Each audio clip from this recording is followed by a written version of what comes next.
Yankoko, Yankoko, Yankoko, Yankoko, Yankoko, Yankoko, Yankoko, Inuma Petero, Yabitse Kambere, Yabitse Kambere, Yabitse Kambere, Yabitse Kambere, Petero ihakanye gatatu.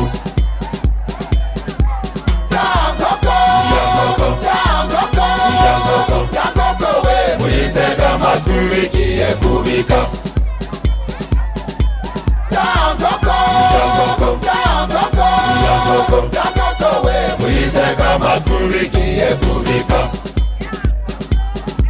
Yankoko, Yankoko, Yankoko, Yankoko, Yankoko, Yankoko, Yankoko, Yankoko, Yankoko, muyitega amatwi bigiye kubika.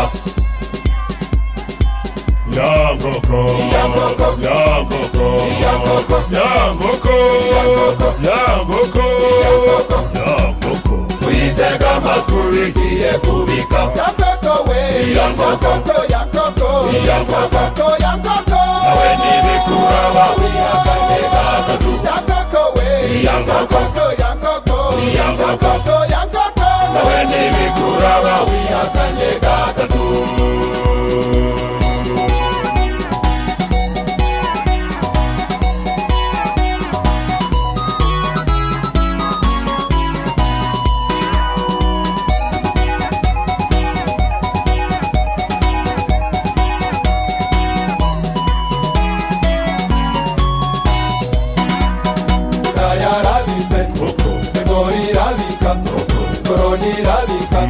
Mureke dusenge tutagwa mu mosha. Yarabitse, Ebola irabika, Korona irabika. Mureke dusenge tutagwa mu mosha.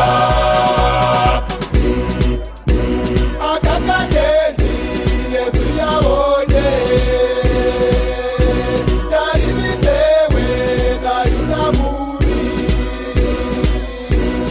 Yari yaguze umwami Yesu ibice by'ifeza 30. Nyamara bakijya Yesu arababwira, umwe muri mwe we yankabaniye.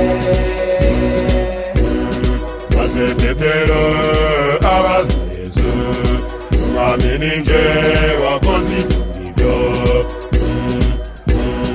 Hashize umwanya inayota nawe arahaguruka abaza Yesu, mwami ni nje wakoze ibyo? Kandi Yesu ntacyaha yarafite, kandi Yesu ntacyaha yarafite.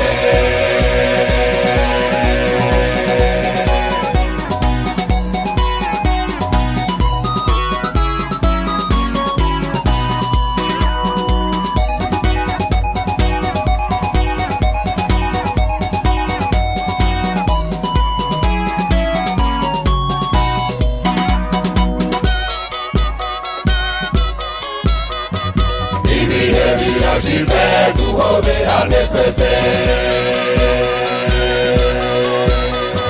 dutangiye urugendo rw'ibindi bihe bisha. Ibihe birashize duhoberane twese, dutangiye urugendo rw'ibindi bihe bisha.